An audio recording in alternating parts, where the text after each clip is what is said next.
Geçirik 125-ci suala. Sualda deyilir ki, göyərçinin yumurtalığının yetişmə mərhələsinə daxil olmuş hüceyrənin sayı demək 30-a bərabərdir. Əmələ gələn bütün qametlərdəki Y cinsiyyət xromosomlarının sayı 25-dir.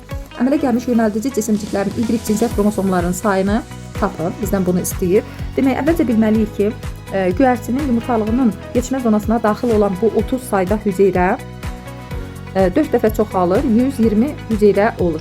Əmələ gələn bu 120 hüceyrə, göyərçin bilirik ki, heterogametdir. Onu da biz yazırıq. 120 hüceyrənin 60'ı X xromosomuna, 60'ı isə Y xromosomuna malikdir. Məsələ şərtində verir ki, qametlərin 25'i Y-dir. Onda 60'dan 25'ini çıxırıq, qalır 35 Y yönəldici cisim.